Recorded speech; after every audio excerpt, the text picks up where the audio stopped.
এই বিশাল সাংস্কৃতিক শোভাযাত্ৰা উদ্বোধন কৰিবৰ কাৰণে আমি আমন্ত্ৰণ কৰি আনিছিলোঁ Nagaon eagle school of drama and film ইনষ্টিটিউটৰ প্ৰতিষ্ঠাপক পৰিচালক তথা বিশিষ্ট অভিনেতা নাট্যকাৰ পৰিচালক মোৰ গুৰু প্ৰিন্সি কাশ্যপদেৱ।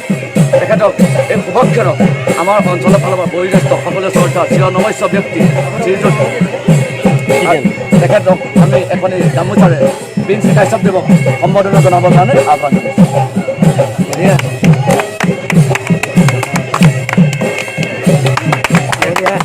আৰু তেখেতক এখনি আমাৰ স্মৃতিগ্ৰন্থ প্ৰকাশ হৈছিল দৰিয়লি, এই দৰিয়লি এখন প্ৰদান কৰিব কাৰ্যকৰী সভাপতি শ্ৰীযুত ঘনশ্যাম নাথে। উদ্যোগক চমুকৈ একাষাৰ ক'বৰ কাৰণে আমি আহ্বান জনাইছোঁ।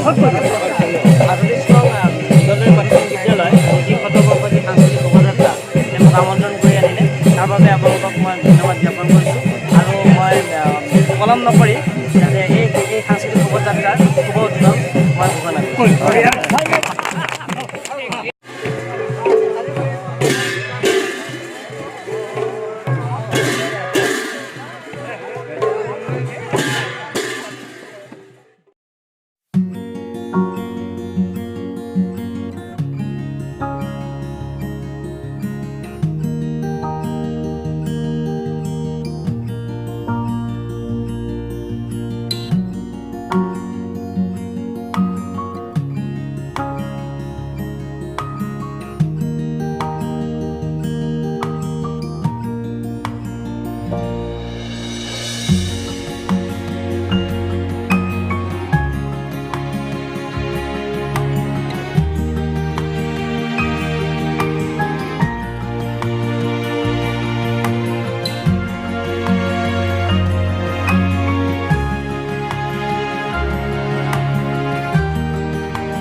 ৰাইজে দেখি খুব ভাল লাগিল।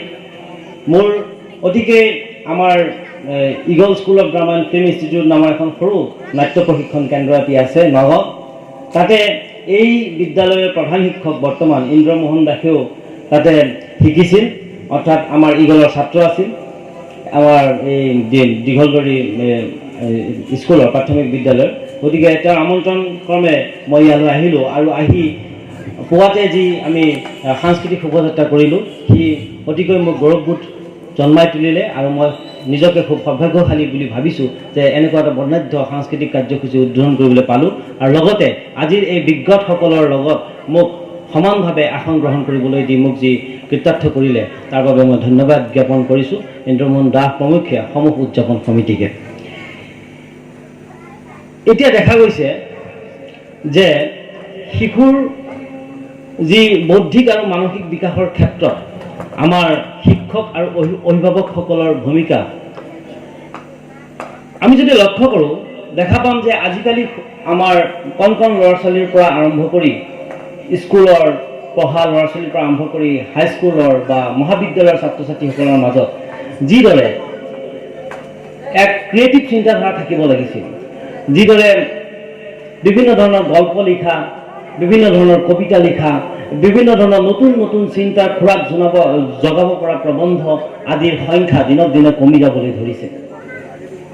গতিকে এইটোৱেই সূচায় যে অৱশ্যে সাম্প্ৰতিক যুগ ইলেক্ট্ৰনিক যুগ।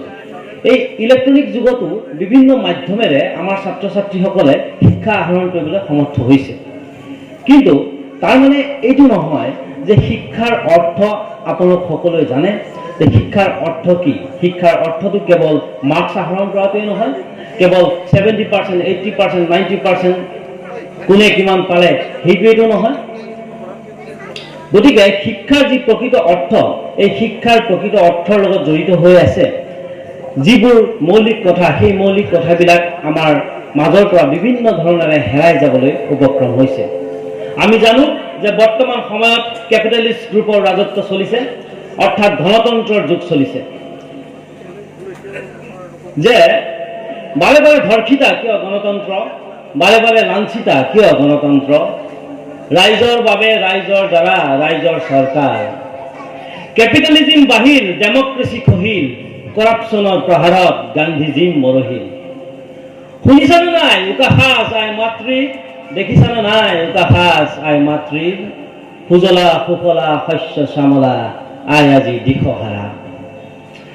গতিকে শিশুসকলৰ মাজত যিহেতু শিশুৰ সংখ্যা খুবেই কম আৰু অভিভাৱকৰ সংখ্যা মোৰ বোধহয় খুবেই কম, গতিকে যে শিশুৰ মাজত যিবিলাক গল্প লিখা প্ৰতিযোগিতা, যিবিলাক চিত্ৰাংকন প্ৰতিযোগিতা, অৱশ্যে সৃষ্টিশীল নৃত্যৰ ক্ষেত্ৰত নিশ্চয় ইয়াত যথেষ্ট ভিৰ হয়, নহয়? যিবিলাক আমি কেছেট লগাই ডান্স কৰে, ক্ৰিয়েটিভ ডান্স, সৃষ্টিমূলক নৃত্য বা মডাৰ্ণ ডান্স বুলি কয়, তাৰ যথেষ্ট সংখ্যক চাগে ইয়াত পাৰ্টিচিপেট আহিছে, নহয় জানো?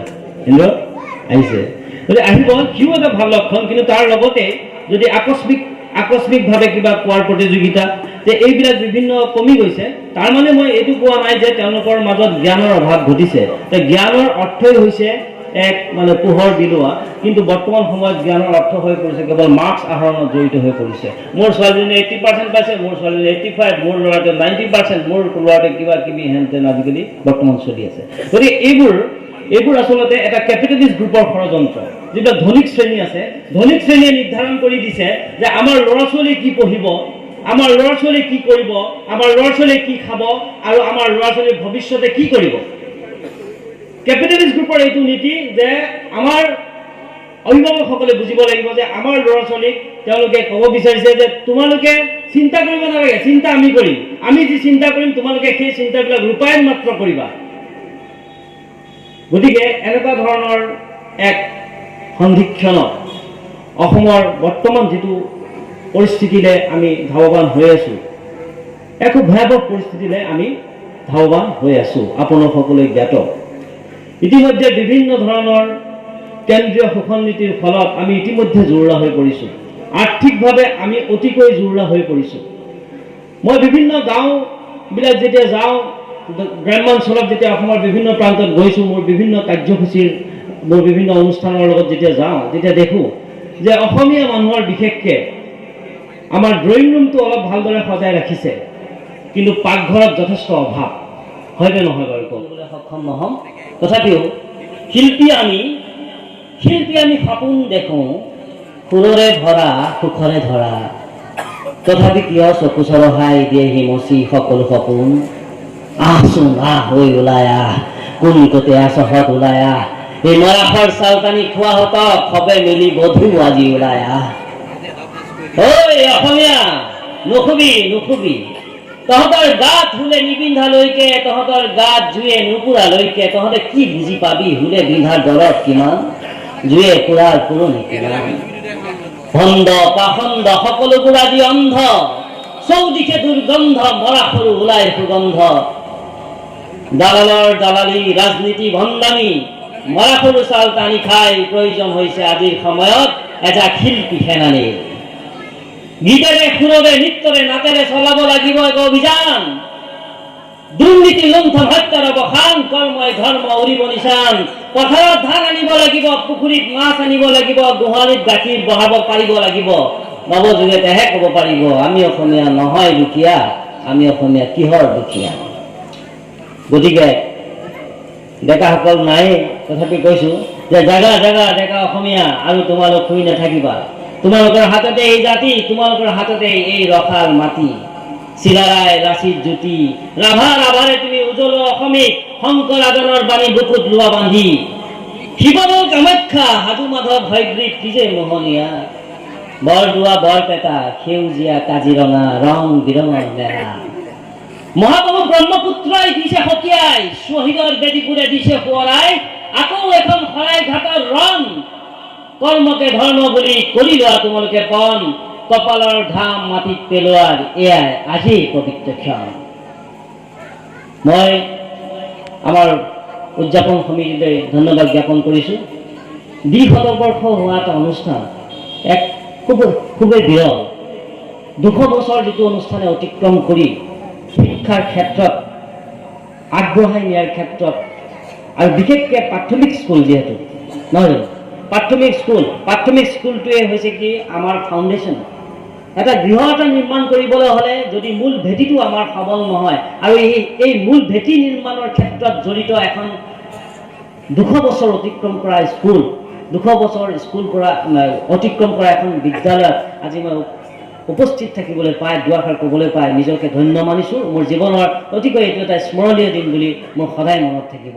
ধন্যবাদ জ্ঞাপন কৰিছোঁ। নমস্কাৰ।